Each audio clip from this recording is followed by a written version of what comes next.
ஆட்சி அமைப்பதற்கு முன்பே எங்கள் கட்சி சட்டமன்ற உறுப்பினரை போச்சிங்பாங்க, அபகரிக்கிறாங்க. கேட்டால் அவரா அங்கே இருக்கிற அந்த அவங்களுடைய ஃபாலோயர்ஸ் எல்லாம் செல்லமாக சொல்லும் அந்த தற்கூரிகள் உங்கள் எம்எல்ஏ தான் எங்கள்கிட்ட வந்தாங்கிறாரு. இன்றைக்கு நமது நண்பர்கள் அவர்கள் எத்தனையோ மன வருத்தம் இருக்கலாம், ஆனால் அவர்கள் விஜயை ஆதரிப்பது அறம் என்று சொல்வது எப்படி நியாயமாக இருக்கும்? பேரம் பேசி ஏதோ ஒரு உங்களுக்கு செஞ்சுத்தரேன்னு சொல்லி தானே கூப்பிட்டுருக்கீங்க. அது குதிரை பேரம் தானே. நீங்கள் ஒன்றே அவங்களுக்கு அமைச்சர்கள் கொடுத்தீங்கன்னா உறுதியாக சிபிஐ என்கொயரி வருவோம். 6 மாதம் தாங்குவாங்களா? அதனால் இந்த ஆட்சியின் ஆயுள் காலம் என்பது ஊசலாடி கொண்டு இருக்கிறது. இன்ஸ்டாகிராம்லேயே ஆட்சி நடத்திடலாம்னு நினைக்கிறாங்க. ரீல்லே நடத்த முடியாது, ரியலாக வந்தால் தான் நடத்தும். டயா பூஸ்டர் சுகரை கண்ட்ரோல் பண்ணும், உங்க ஆரோக்கியத்தை மீட்டு தரும். சர்க்கரையை கட்டுப்படுத்துறதுக்கான எளிமையான வழிமுறை, இயற்கையான வழிமுறை. அனைத்து மருந்து கடைகளிலும் கிடைக்கும். நான் தேர்தலுக்கு முன்னே சொல்லியிருக்கேன், யாரை பார்த்து எங்களுக்கு பயமும் கிடையாது, எங்களுக்கு யார் மேலேயும் பொறாமை கிடையாதுன்னு சொல்லியிருக்கேன். அது மாதிரி 108 தொகுதியில் அவங்க தாவேக்கா வெற்றி பெற்றிருக்கு. அவர்கள் ஆட்சி அமைப்பதற்கு பகீரத முயற்சிகள்லாம் செய்து எப்படியோ ஆட்சியை அமைச்சிருக்காங்க. அதனால தான் அவங்களுக்கு வாழ்த்துக்களே சொல்லியிருக்க மேடம். வேற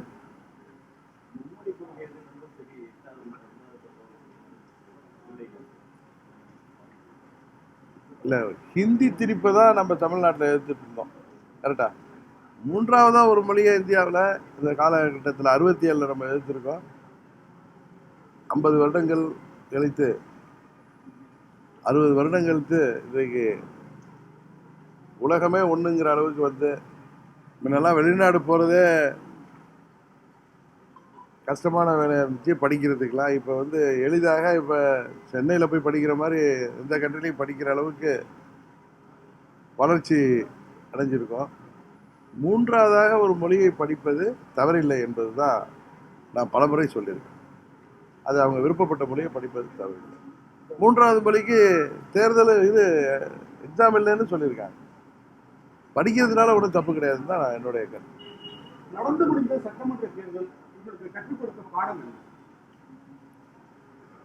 சில நேரங்கள் மக்கள் வந்து மாற்றம் வேண்டும் என்கிற பேரில் இதுவரை நம்ம விசித்திரமாக வேட்பாளரே யார் என்று தெரியாமல், இன்றைக்கெல்லாம் இப்போ பொதுவெளியில் பார்க்குற வேட்பாளரின் தகுதிகள்லாம் பார்க்குறோம். அதெல்லாம் தெரியாமல் வாக்களித்து ஒரு நல்ல வேலை அறுதி பெரும்பான்மை கொடுக்காம ஒரு பிடிய மக்கள் 126 தொகுதியில் எதிர்கட்சிகளுக்கு கொடுத்து ஜனநாயகத்தை காப்பாற்றிருக்காங்கன்னு தான் நான் நினைக்கிறேன். அதை திரு விஜய் அவர்கள் தான் சொல்லணும். இந்த ஒரு வார ஆட்சி எப்படி இருக்குன்னு நினைக்கிறீங்க?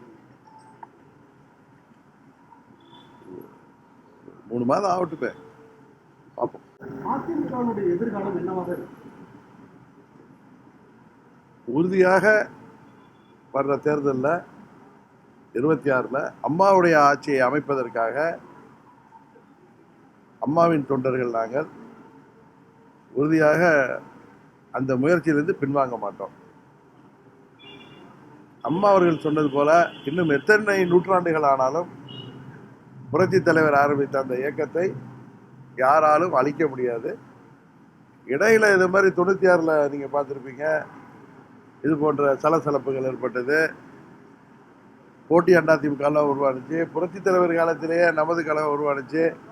79 பாராளுமன்ற தேர்தலில் முதலமைச்சராக இருந்த புரட்சி தலைவர் 2 தொகுதிகள் தான் வெற்றி பெற்றார், சிவகாசியிலையும் கோபிச்செட்டிப்பாளையம். அப்போயே மத்திய அமைச்சர்களாக இருந்த பாலா பழனூர், சத்தியவாணி முத்து போன்றவர்கள் எல்லாம் கட்சியை விட்டு தாவினார்கள். இது போன்ற திஷ்டிகள் இடையில வந்து அதிமுகவில் நடப்பது உண்டு. ஆனால் உறுதியாக அதிமுக இந்த சோதனைகள் எல்லாம் கடந்து வர்ற தேர்தலில் பாராளுமன்ற தேர்தலே சாதனை படைக்கும் என்பதுதான் ஒரு அம்மாவின் தொண்டனாக எனது கருத்து. திமுக அதிமுக வந்து அமைச்சரவை எல்லா அமைச்சர்களும் போடுவாங்க, வெறும் 9 பேர் மட்டும் போட்டிருக்காங்க. அதுல என்ன ஏதாவது இருக்குன்னு நினைக்கிறீங்களா? இல்லைங்க, இப்போ இதுவரை முதன்முறையாக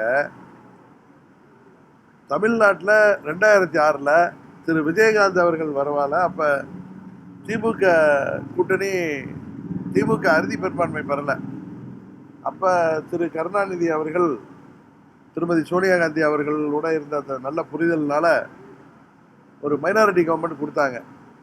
ஆனால் இப்போ விஜய் திமுக கூட்டணிக்கும் அதிமுக கூட்டணிக்கு எதிராக அவர் தனியாக போட்டியிட்டு 108 தொகுதியில் தான் வெற்றி பெற்றிருக்கார். அவருக்கு அறுதி பெரும்பான்மை கிடைக்கல என்பது உண்மை. இப்போ காங்கிரஸ் திமுக கூட்டணியிலேருந்து வெளியேறி சென்றது எல்லோராலும் அது இன்றைக்கு விமர்சனம் செய்யப்படுகிறது. 60 ஆண்டுகள் கழித்து நாங்கள் அமைச்சர்களாக இருக்கோம்னு சில பேர் புலகாங்கில் அடைகிறாங்க. பட் நீங்கள் எந்த கூட்டணியிலேருந்து வெற்றி பெற்றீங்களோ அந்த கூட்டணிக்கு எதிர்த்து நீங்கள் உங்கள் வேட்பாளர்கள் 5 பேர் ஜெயிச்சிருக்காங்கல்ல, அவங்க எம்எல்ஏ, அவங்க தாவாய்க்காவை எதிர்த்து தான் வெற்றி பெற்றிருக்காங்க.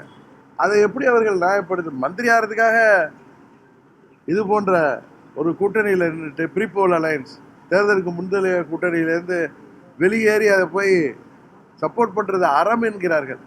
இன்னும் சொல்கிற கம்யூனிஸ்ட் திருமாவளவன் அவர்களும் பிசிக தலைவர் திருமாவளவன் அவர்களும் ஏதோ ஒரு மதச்சார்பற்ற ஆட்சி வரப்போகுது, அதை நாங்கள் வெளியிலிருந்து ஆதரிக்கிறோம் இஷ்யூ பேஸ்டான்னு சொல்லி இப்போ நீ காப்பாற்றிட்டு நாங்கள் திமுக கூட்டணியில் தான் இருக்கோங்கிறாங்க. நல்ல வேளை அவங்களும் அந்த அமைச்சர்களை பதவியேற்றால் கம்யூனிஸ்டுகள் மானமும் பிசிகவின் மானமும் போயிருக்கும். இருந்தாலும் உப்புறம் விழுந்தாலும் மண் ஓட்டலைங்கிற மாதிரி அவங்க இந்த ஆட்சியை எதற்காக ஆதரித்தார்கள் அப்படின்னு தெரியல. இந்த ஆட்சி ஊசலாடி கொண்டிருக்கு. அதனால தான் திரு விஜய் அவர்கள் அம்மா மக்கள் முன்னேற்ற கழகத்தின் ஒரே சட்டமன்ற உறுப்பினர் வெற்றி பெற்றவரை, அங்கே தாவேகா வேட்பாளரை எதிர்த்து வெற்றி பெற்றவரை, நாங்கள் தூய ஆட்சி தருவோம், நாங்கள் தூய சக்தி, நாங்கள் ஏதோ அவதார புருஷர்கள் போல பேசியவர்கள் ஆட்சி அமைப்பதற்கு முன்பே எங்கள் கட்சி சட்டமன்ற உறுப்பினரை போச்சிங்பாங்க, அபகரிக்கிறாங்க. கேட்டால் அவரா அங்கே இருக்கிற அந்த அவங்களுடைய ஃபாலோயர்ஸ் எல்லாம் செல்லமாக சொல்லும் அந்த தற்கூரிகள், உங்கள் எம்எல்ஏ தான் எங்கள்கிட்ட வந்தாங்கிறாரு. நீங்களாம் என்கிட்ட வருவீங்களா? இப்போ நீங்கள் ஊடகத்தில் சேர்ந்தவனா என்கிட்ட தகவலுக்காக தான் வர்றீங்க, கேள்வி கேட்கணும், அவர் என்ன சொல்கிறாரு, முடிஞ்சா அவரை மடக்கி பார்ப்போமே அப்படின்னு தான் வருவீங்க. அது ஏற்க எங்கள் எம்எல்ஏ இருந்தவர் அங்கே வெற்றி பெற்றது அமமுக அதிமுக கூட்டணி எல்லா நிர்வாகிகள் உழைப்பால மக்கள் ஓட்டு போட்டது குக்கருக்கு. அவரை நீங்கள் அவரே உங்கள் வார்த்தைக்கு வச்சுக்கோ, அவரே உங்களை தேடி வர்றாருன்னு வச்சுங்க, அவரை நீங்கள் சேர்த்துக்கொள்வது இப்போ ஒரு எம்எல்ஏனால உங்களுக்கு அது குதிரை பேரா வரலன்னு நீங்கள் நம்புறீங்க. உறுதியாக அவர் அமைச்சராக்கினா நிச்சயம் வரும். அதுபோல் அதிமுகவிலேருந்து 25 எம்எல்ஏக்கள் ஆதரவை அதிமுக ஊழல் கட்சி என்று சொன்ன விஜய், இன்னொன்று பாஜக கூட்டணியில் மற்றும் சில கட்சிகள் என்று சொன்னவர், அதிமுக பேரை கூட சொல்ல ரொம்ப இலக்கணமாக பேசியவர்கள் இன்றைக்கு நமது நண்பர்கள். அவர்கள் எத்தனையோ மன வருத்தம் இருக்கலாம், ஆனால் அவர்கள் விஜயை ஆதரிப்பது அறம் என்று சொல்வது எப்படி நியாயமாக இருக்க முடியும்? அம்மாவின் ஆட்சி வர வேண்டுங்கிறாங்க. அவங்க போய் நம்ம கட்சியை அழைக்க நினைக்கிற தாவேகா கூட போய் ஆதரிக்கிறது எப்படி நியாயம்? இன்னும் சொல்ல போகிறேன், பாஜக கூட்டணியில் நாங்கள் இருக்கோம், தேசிய ஜனநாயக கூட்டணியில் தான் போட்டிக்கிட்டோம். தேசிய ஜனநாயக கூட்டணியிலேருந்து ஒருவர்கள் வெளியேறிவிட்டோம் என்று சொல்வது எப்படி நியாயம்? நாங்கள் அதிமுக கூட்டு தலைமையிலான தேசிய ஜனநாயக கூட்டணியில் இருக்கோம். ஏன்னா நீங்கள் கேட்குறது எப்படி சொல்லிடுறேன், நாங்கள் அந்த கூட்டணியில் தொடர்கிறோம். எல்லோரும் சொல்கிறாங்க எலெக்ஷன் வந்துடக்கூடாது, இன்னொரு எலெக்ஷனை தாங்காது, அதுக்காக நாங்கள் வெளியில் ஆதரிக்கிறோம்னு சொல்கிறதோ, அவர்களை ஆதரிப்பது மக்கள் அவர்களுக்கு ஆதரவு அளித்திருக்கிறார்கள், அவர்களுக்கு நாங்கள் போய் முட்டு கொடுக்குறோன்னு சொல்கிறதோ, அமைச்சர் பதவிக்காக அங்கே போய் சேர்ந்து புலகாங்கீதம் அடைவதோ, இது ஜனநாயகத்தில் தர்மத்திற்கு எதிரானது. சட்டப்படி வேணால் காங்கிரஸில் 5 எம்எல்ஏக்கள் போனது வேணால் சட்டப்படி சரியாக இருக்கலாம், மக்கள் இதெல்லாம் பார்த்து கொள்ளிட்டு தான் இருக்காங்க. அந்த 5 தொகுதியில் அவங்க அப்படின்னா தமாகாவுக்கே ஓட்டு போட்டிருக்காங்களே, தாவேக்காவுக்கே ஓட்டு போட்டிருக்கலாமே, மன்னார்குடியில் தாவேக்காவுக்கே ஓட்டு போட்டிருக்கலாமே, தாவேக்கா 3வது இடம் தான் வந்துச்சு. எங்களது எம்எல்ஏவோட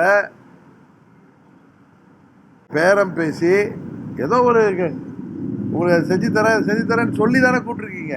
அது குதிரை பேரம் தானே. நீங்கள் ஒன்றிய அவங்களுக்கு அமைச்சர்கள் கொடுத்தீங்கன்னா உறுதியாக சிபிஐ என்கொயரி வருவோம்.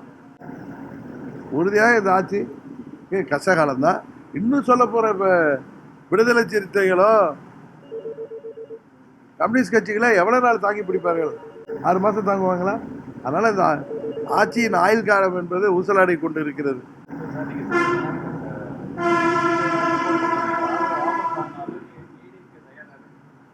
யாரு தயாரா இருக்கா? யாரு? அவங்க போய் எப்படி ஆதரிக்க முடியும்? டிஸ்குவாலிஃபிகேஷன் வருது சார். அவங்க கட்சி தலைமை, நான் சொல்றது எல்லாம் அங்கே இருக்கிற 24 பேரோ 25 பேரோ என் நண்பர்கள் தான். ஒன்றும் அவங்களுக்கு நான் எதிரான கருத்தை சொல்லலை. அதாவது அவர்களை நான் புரிஞ்சுக்கணும்னு சொல்கிறேன் இந்த நேரத்தில். ஏன்னா உங்களை பத்திரிகையாளர்கள் மூலம் அவர்களுக்கு எல்லாருக்கும் சட்டம் தெரியும். எல்லாம் அரசியல் உள்ளவர்கள். அவசரப்பட்டோ கோபப்பட்டோ அவர்கள் செய்கின்ற முடிவு அவர்களுக்கு விபரீதமாகும். அம்மாவின் ஆட்சி கொண்டு வரோன்னு சொல்லிட்டு அவர்கள் இவ்வாறு செய்வது உறுதியாக அவர்களையும் பாதித்து அம்மாவின் தொண்டர்களையும் பாதிக்கும். அதனால் அவர்கள் ஒரு உண்மையை புரிஞ்சுக்கணும். ஒரு பொலிட்டிக்கல் பார்ட்டியோடைய தலைமை தான் அங்கே சட்டமன்ற குழு நிர்வாகிகளை நியமிக்க முடியும். திரு பழனிசாமி அவர்கள் நியமித்திருக்கிற கொறடா தான் நாளைக்கு சட்டமன்றத்தில் ஏற்கனவே பல தீர்ப்புகள் இருக்கு. ரீசெண்டாக வந்த மகாராஷ்டிராவில் வந்த பிரச்சனையில் வந்த சுப்ரீம் கோர்ட் தீர்ப்பே இருக்கு. இதை தாண்டி இவங்க எந்த கோர்ட்டுக்கு போக போகிறாங்க? சபாநாயகர் எவ்வளோ நாள் காலம் தடுத்த முடியும்? இன்னும் ஒரு 10 நாள் காலம் தடுத்து வர அதுக்கு ஒரு லிமிட் இருக்கு. அண்ணன் இபிஎஸ் அவர்கள் தரப்புலேருந்து நீதிமன்றம் சென்றால் இதெல்லாம் வெட்ட வெளிச்சமாயிடும். அவர்களுக்கு மந்திரி பதவி கொடுக்கப்பட்டால் உறுதியாக உங்களுக்கு சிபுசோரன் வழக்கு போல அது வந்துடும். அதனால இது பெரிய குழப்பத்தை தான் உருவாக்கியிருக்கு. மக்கள் இப்படி ஒரு குழப்பமான தீர்ப்பை தமிழ்நாட்டில் கொடுத்துருக்கிறதுனால இது போல குழப்பங்கள் இருக்குது. வருங்காலத்தினால யாருக்கு அறுதி பெரும்பான்மை கொடுத்தாதான் தமிழ்நாட்டுக்கு நல்லது, தமிழ்நாட்டு வளர்ச்சிக்கு நல்லது. இந்த ஆட்சியில் அமைச்சர்களாக ஆகியிருப்பவர்களை பற்றி வருகின்ற தகவல்கள் இன்றைக்கு கூட காலம்புரை பார்த்தேன். அது ஃபேஸ்புக்கிலலாம் பார்த்தேன். கல்வித்துறை அமைச்சராக இருந்தவர் ஆகியிருக்கிறவர் மேலே எத்தனையோ குற்றச்சாட்டுகள் வருது. அதுபோல் அவங்க இன்ஸ்டாகிராம்லேயே ஆட்சி நடத்திடலான்னு நினைக்கிறாங்க. ரீல்லே நடத்த முடியாது. ரியலாக வந்தால் தான் நடத்தும். ரியலாக மக்கள் இப்போ ரீலை பார்த்து நம்பி வாக்களித்த மக்கள் ரியலை பார்க்குறப்ப, உண்மையை பார்க்குறப்ப எல்லாத்தையும் புரிந்து கொள்வார்கள். அதனால தான் சொல்கிறேன், அம்மாவின் ஆட்சி அமைப்பதற்கு அம்மாவின் தொண்டர்கள் அனைவரும் ஒன்றாக இருக்க வேண்டும். அப்பொழுதுதான் அம்மாவின் தொண்டர் என்று சொல்வதிலும் அம்மாவின் கட்சியை நாங்கள் ஆட்சி கொண்டு வரோம் சொல்வதில் உண்மையான இது இருக்க முடியும். மன வருத்தங்கள் இருந்தால் அதை வெளியே எல்லாரும் தான் பேசிட்டு இருக்கணும். எல்லாம் நல்ல அனுபவஸ்தர்கள். அதனால தான் நான் திரும்ப திரும்ப சொல்கிறேன், இது தாவேகா அனைத்து இந்திய அண்ணா திராவிட முன்னேற்ற கழகத்தை, அம்மாவின் தொண்டர்களை அழிக்க பார்க்கிறது இயக்கத்தை. அதில் அவங்க பதவிக்காகவோ இல்லை தங்கள் தனிப்பட்ட கோபதாபங்களுக்காகவோ அவர்கள் பக்கம் நியாயம் கூட இருக்கலாம். அவங்க இதை பாரு செயல்பாடு நம் கொல்லிக்கட்டையை எடுத்து நம் தலையை சொரிந்து கொள்வது போல தான் முடியும். அதனால் அங்கே உள்ள நண்பர்கள் சகோதரர்கள் தயவு செய்து எண்ணி பார்க்க வேண்டும். தாய் கழகத்தில் அதிமுகவோட கட்சி யார் பக்கம் இருக்கிறதோ அங்கே தான் தொண்டர்கள் இருப்பார்கள். அதை புரிந்து கொள்ள வேண்டும். நாங்கள் எல்லாம் சரியான அதிமுகவுக்கு தான் அம்மா மக்கள் முன்னேற்ற கழகம் ஆதரவு அளித்து வருகிறது. நாங்கள் தேசிய ஜனநாயக கூட்டணியில் பாரதிய ஜனதா கட்சி கூட்டணியில் தொடர்கிறோம். நண்பர்கள் எம்எல்ஏக்களாக இருக்கக்கூடியவங்க உட்கட்சி ஜனநாயக அடிப்படையில் இதை அணுகிறாங்களா அல்லது பலகீனமானவர்களாக இருக்காங்க? உட்கட்சி ஜனநாயகம்னா இப்போ ஒரு 25 சட்டமன்ற உறுப்பினர்கள் அவங்க கூட ஏதோ மாவட்ட செயலாளர்கள்லாம் போயிருக்கவங்க உள்ளுக்குள்ளே இருந்து பொதுச் செயலாளர்கிட்ட பேசணும், நியாயம் கேட்கணும். அதற்காக அவங்க ஜனநாயக ரீதியாக அவர்கள் போராடலாமே தவிர வெளியில் போய் இருந்துட்டு தாவேகாவை ஆதரிப்பது அறம் என்று சொல்லும் பொழுது அதை அம்மாவின் தொண்டர்கள் அதிமுக தொண்டர்கள் யாரும் ஏற்றுக்கொள்ள மாட்டார்கள். தாவேகாவோட போய் கூட்டணி வச்சு அதில் அமைச்சராக தான் அதிமுக தொண்டர்கள்லாம் மகிழ்ச்சி அடைவாங்க அப்படிங்கலாம் கிடையாது. 10 ஆண்டுகளாக திமுக ஆட்சி பொறுப்புல இல்லாமல் இருந்த இயக்கம் தான். அதுபோல கடந்த 5 ஆண்டுகளாக அதிமுகவும் ஆட்சி பொறுப்புல இல்லாமல் இருந்த இயக்கம் தான். தொண்டர்கள் பெயரை சொல்லி, கீழே உள்ள நிர்வாகிகள் பெயரை சொல்லி யாரும் பதவிக்காக தாவேகாவுக்கு ஆதரவளித்தால் வருங்கால அவரை வரலாறு அவர்களை மன்னிக்காது. புரட்சித் தலைவர் ஆரம்பித்த இயக்கத்தை, அம்மா அவர்கள் கட்டி காத்த இயக்கத்தை இன்றைக்கு தாவேகா தலைவர் விஜய் அழிக்க பார்க்கிறார் என்பதுதான் உண்மை. அதில் யாரும் அதற்கு ஈல்டாயிட வேணாம். நாளைக்கு நீங்களே வருத்தப்படுகிற சூழ்நிலை தான் வரும். ஏன்னா சட்டப்படி திரு இபிஎஸ் அவர்கள் இவர்களெல்லாம் சேர்ந்து தான் பொதுச் செயலாளர் ஆக்கியிருக்காங்க. பொதுச் செயலாளருக்கு தான் எல்லா அதிகாரம் இருக்குங்கிறது தான் உண்மை. இப்போ அமமுகவில் எல்லா அதிகாரமும் எனக்கு தான் இருக்குது. இப்போ காமராஜை கட்சியை விட்டு நீக்கியிருக்க, அவர் போய் விஜயோட சேர்ந்து அமைச்சர் ஆகட்டும், அவங்க கொடுக்கட்டும், அவர் ஆதரவை ஏற்றுக்கொள்ளட்டும். அப்புறம் அடுத்த கட்டத்தை என்னன்னு பாருங்க. ஒரு எம்எல்ஏனால இவங்களுக்கு டிஸ்குவாலிஃபிகேஷன் தப்பிச்சுக்கலாம். அதை தாண்டி அவர்கள் எவ்வளவு அரசாங்கம் கஷ்டப்படும் என்பது தெரியும். நீங்கள் கேட்குறதுபடி இன்னொன்று சொல்கிறேன். அண்ணன் செங்கோட்டையன் பையில அம்மா படத்தை வச்சுருக்கார். ஆனால் அம்மாவின் கட்சியை அழிப்பதற்கு, அம்மாவின் தொண்டர்களை அந்த பக்கம் எல்லோருடையும் பேசி தாவேகாவுக்கு ஒரு ஏஜெண்டாக செயல்பட்டு கொண்டிருக்கிறார். அவர் அண்ணன் எடப்பாடி பழனிசாமியை பார்த்து அம்மாவின் ஆத்மா மன்னிக்காது, தண்டனை கொடுக்குதுன்னு சொல்கிறது 100% தவறு. இவர்தான் தான் கட்சியிலிருந்து நீக்கப்பட்டதும் தாவேகாவுக்கு போய் நின்று அங்கே அமைச்சர், அதெல்லாம் வேற. அம்மாவின் படத்தை பயில வைத்து கொண்டு தேர்தல் முடிந்ததும் குரோத மனத்தோட வன்மத்தோட அம்மாவின் தொண்டர்களை பேரம் பேசி அவர்களை ஏமாற்றி வர்றாரு. இங்கே வாங்க, உங்களுக்கு அது வாங்கி தர, அதை ஏமாறுறவங்க போகிறாங்க, வீக்காக உள்ளவங்க போகிறாங்க. பட் அவர்கள் எல்லாம் ரோட்டில் நிற்க போகிறாங்க. அதுதான் நடக்க போகுது. அண்ணன் செங்கோட்டையன் அம்மாவின் படத்தை பையில வைத்து கொண்டு அனைத்து இந்திய அண்ணா திராவிட முன்னேற்ற கழகத்தையும் அம்மாவின் அமமுகவையும் அழிக்க நினைப்பது அவரது வன்மத்தை காட்டுகிறது. பையில அம்மா படத்தை அவர் வைத்து கொண்டு செய்வது அம்மாவின் ஆத்மா அவரை தான் மன்னிக்கும்.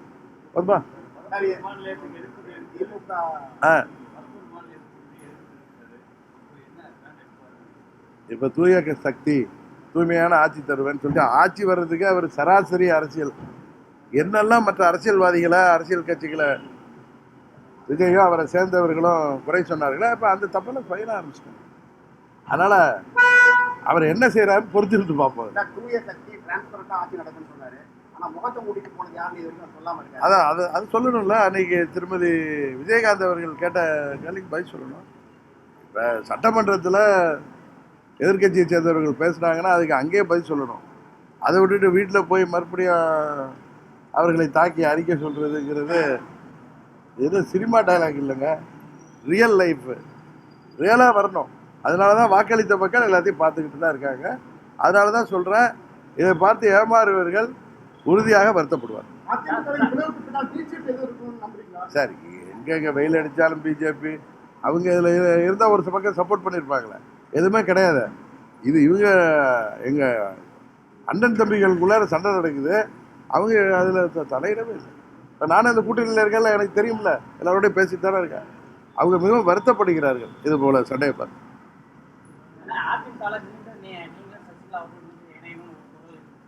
ஏன் சார், அவங்கள அண்ணன் பழனிசாமிக்கு எதிராக, அண்ணன் அதிமுக பொதுச்செயலாளருக்கு எதிராக வெளியில் போயிட்டு தாவேகாவை ஆதரிக்கிறது அறம்னு சொல்லி கட்சியோடைய விப்புக்கு எதிராக வாக்களித்துட்டு எல்லாரையும் ஒன்று சேர்க்கணும், நாங்கள் எங்களுக்கு பொதுச்செயலாளர் அண்ணன் பழனிசாமி தான் பேசுறது ரொம்ப காமெடியாக இருக்குது. இதில் யாரும் மக்களோ தொண்டர்களோ ஏமாற மாட்டாங்க. அவர்கள் தாவேக ஆதரவை விலக்கி கொண்டு கட்சிக்கு பேசினால் அது நியாயம். அது நல்ல முடிவை தான் எடுக்கணும். அவங்க எந்த கட்சியால் அவங்கெல்லாம் ஆளானாங்களோ அந்த கட்சிக்கு எதிராக தான் அவங்க செயல்பட்டு கொண்டு இருக்கிறார்கள் என்பதை தயவு செய்து அவர்கள் அதாங்க கட்சி கைவிட்டு விட்டு போயிடக்கூடாதுன்னு சொல்லு. அந்த போர்வையில் தாவேகாவை ஆதரிப்பது கட்சியை அழிப்பதற்கு சமம். அதுதானே தவிர அது எல்லாருக்கும் தெரியுது. நாங்கள் யாரும் சின்ன பிள்ளைங்க இல்லை. எடப்பாடி பழனிசாமி தான் எங்கள் பொதுச் செயலாளர்னு ஒரு பக்கம் சொல்லிக்கிட்ட, பொதுச் செயலாளர் உடைய கொறடா கொடுக்குற ஆணைக்கு எதிராக வாக்களிப்பது எப்படி நியாயம்? அவர் தான் எங்கள் பொதுச் செயலாளர், கட்சி வீணாக போயிடக்கூடாது, அம்மாவுடைய ஆட்சி வரணும் அப்படின்னு சொல்லிட்டு நம்மை அழிக்க நினைக்கிற தாவேக்கா கூட போய் நீங்கள் அமைச்சராவதற்கோ இல்லை ஆதரவு கொடுக்க என்ன அறம்? நம்மளை எதிர்த்து நின்று ஜெயிச்ச கட்சிக்கு நம்ம ஆதரவு கொடுக்கறதுக்குள்ள என்ன அறம் இருக்குன்னு எனக்கு தெரியல. அது ரொம்ப தர்மமும் இல்லை, நியாயமும் இல்லை. உறுதியாக அதிமுகங்கிறது இந்த தனிப்பட்ட நபர்களால் உள்ள அதையெல்லாம் தாண்டி வெற்றி பெற இயக்கம். அதுக்கு டிடிவி தினகரன் உறுதுணையாக இருப்பான். சார் நீங்கள் அதுக்கு முன்னாடி அவங்க ஆதரவு கொடுத்துட்டாங்கல்ல. இவருக்கு தேவை இருக்குல்ல, ஆட்சி அமைக்கணுங்கிற வெறி இருக்குல்ல, அதனால ஒரு எம்எல்ஏ எல்லாம் தூக்குறாங்க. கரெக்டா? நியாயஸ்தர்கள் அந்த இவங்க சொல்லி அவர் எங்களுக்கு ஆதரவு கொடுத்தாருங்கிறாங்க. நீங்கள் அதே மாதிரி தவறான ஒரு முயற்சியை நீங்கள் வந்து ஏற்றுக்கிறீங்கள. நீங்கள் தான் நாங்கள்லாம் ஊழல் சக்தின்னீங்களே, எப்படி எங்கள் எம்எல்ஏ ஏற்றுக்கிறீங்க? அவரே வந்திருந்தா கூட ஒரு வாரத்துக்கு. ஏன்னா காமராஜ் பல பொய்களை சொல்லியிருக்காருன்னு தெரியுது, அந்த வீடியோ உண்மைதான்னு இன்னைக்கு தெரியுது. ஏன்னா அவர் அன்னைக்கு வந்துட்டு இன்னொன்று நேரத்தில் சொல்கிறேன், காமராஜ் சொல்கிற பொய்யெல்லாம் அவருக்கு எதிராக தான் திரும்பும். ஏன்னா அங்கே இதில் பாண்டிச்சேரியில் இவர் போய் அங்கே எல்லா எம்எல்ஏக்களோட அவரே தங்குறேன்னு சொல்லி என்கிட்ட கேட்டதுனால போய் தங்க வச்சு நான் அடுத்த நாள் அங்கே அனுப்பி அதெல்லாம் என்றைக்கும் எடப்பாடி பழனிசாமி என்னோட திமுக கூட்டணியில் நாம் ஆட்சி அமைப்போங்கிற வார்த்தையெல்லாம் சொல்லவே இல்லை. இவராக போய் சொல்கிறார் திரு காமராஜ், எஸ் காமராஜ். இவர் அங்கே போய் இருந்துட்டு நான் இவரிடம் ஒரு கையெழுத்து வாங்கி வைக்கிறேன். ஏன்னா தாவேக்கு ஆட்சி அமைக்காத பட்சத்தில் திமுக அதை எதிர்கட்சியாக தான் இருப்போம், நாங்கள் கோரிக்கை வைக்க போகிறேன்னு சொன்னதை எங்களுக்கு வாய்ப்பு வரலாங்கிறதுனால நான் ஒரு கடிதம் வாங்குகிறேன். 5 மணிக்கு அந்த கடிதத்தில் கையெழுத்து போட்டு அதுக்கப்புறம் நான் தெரிய வந்தது, இப்போ தான் தெரியுது அது உண்மை. 5:30 மணிக்கு கம்யூனிஸ்டுகள் வந்து தாவேக்காவுக்கு ஆதரவு கொடுத்தது. இவர் கிளம்பி போய் இவரோட தொடர்பில் இருந்தவங்களாம் நான் சொல்கிறேன், எல்லாமே ரெக்கார்டு இருக்குது, எல்லாத்துக்குமே எவிடன்ஸோட நீதிமன்றத்தில் கொடுப்பேன். இவரோட பேசியவர்கள் யார் வந்து காரில் உட்காந்து எந்த பத்திரிகையாளர் அந்த வீடியோ எடுத்ததுலேருந்து எனக்கு தெரியும். யார் எந்த சட்டமன்ற உறுப்பினர் அதை வந்து இவரை கையெழுத்து போட வச்சு அதை கவர்னர் விஜய்க்கு அனுப்பி அவர் விஜய் சட்டமன்றத்தில் கவர்னர்கிட்ட போய் அதில் செராக்ஸ் காப்பி கொடுத்து கவர்னர் மாளிகையிலேருந்து இவருக்கு ஃபோன் பண்ணி கேட்டப்ப இவர் வந்து மறுதளித்து பயந்து போய், ஏன்னா எனக்கு ஒரு கையெழுத்து போட்டிருக்காரு அவங்க சாதாரணமாக நீங்கள் தான் எஸ் காமராஜா நீங்கள் அந்த மாதிரி கடிதம் கொடுத்தீங்களான்னு கேட்டப்ப பயந்துட்டு தான் உடையாந்துருக்காரு. நான் கூட நினச்சேன் இவருக்கு நான் என்கிட்ட வந்து சொன்னது, நான் அவரை அங்கே தான் பார்த்தேன். அவரை நாங்கள் ஒன்றும் தூக்கிட்டுலாம் வரல. நான் கவர்னர்கிட்ட போய் இந்த விவரத்தை சொல்லிவிட்டு நான் வீட்டுக்கு போயிட்டேன். திரும்பவும் இவர்கள் கூட வந்தவர்கள் என்கிட்ட பேசி தான் நான் வந்தேன். அவர் என்ன சொன்னார் என்றனா, நான் பயந்துட்டு நான் அது மாதிரிலாம் அந்த வீடியோவும் பொய், அது வந்து ஏஐயாக இருக்கும் அப்படின்னு என்கிட்ட சொன்னார் ஆஃபீஸில். நான் அவரை கூப்பிடல, நான் திருப்பி கவர்னர் மாளிகையில் இருந்தது போனேன். அப்போ வந்து நான் அது மாதிரி கடிதமெல்லாம் போடலன்னு சொல்லி இவரே வந்து இவர் வழக்கறிஞரை வச்சு அடித்து கையெழுத்து போட்டு கவர்னர்கிட்ட கொடுக்குறப்ப நானும் போய் கொடுத்தேன். ஸோ இதில் நான் நடந்தது சொல்கிறேன். நான் கூட நினச்சேன் அவர் சொல்கிறது உண்மை, அவரை அது ஃபோர்ஜரி லெட்டர்னு. இவர் கொடுத்த லெட்டர் தான் கரெக்டா, அதை வந்து அவங்க பயன்படுத்தியிருக்காங்க. அவர்கிட்ட காரில் உட்காந்து கையெழுத்து வாங்குறாங்க. அப்படின்னா அதை என்ன பேரம் பேசப்பட்டு, அதான் நான் முதல்ல கவர்னர்கிட்ட போனப்ப குதிரை பேரமாக இருக்கும் இல்லை அது ஃபோர்ஜரியாக இருக்குன்னு சொன்னேன். எங்கள் எம்எல்ஏவோட தொடர்பு கொள்ள முடியல. திடீர்னு வந்து நிற்கிறார். அடுத்த நாள்லாம் இருந்துட்டு சட்டமன்றத்தில் போய் நிலையை மாற்றுறாரு. ஸோ அது திரு காமராஜ் செய்தது சட்டப்படி தவறு. ஆனால் அவர் ஒரு எம்எல்ஏனால நாங்கள் ஆக்ஷன் எடுக்க முடியாதுன்னு நினைக்கிறாரு. அதுக்கான வேலைகளை நாங்கள் சுயராக செய்வோம். அதை தாவேக்கா ஏற்றுக்கொண்டது சட்டப்படி தவறு என்பதையும் அதை வந்து நாங்கள் குதிரை பேரம் தான் அதுங்கிறது உறுதியாக நாங்கள் நிரூபிப்போம்.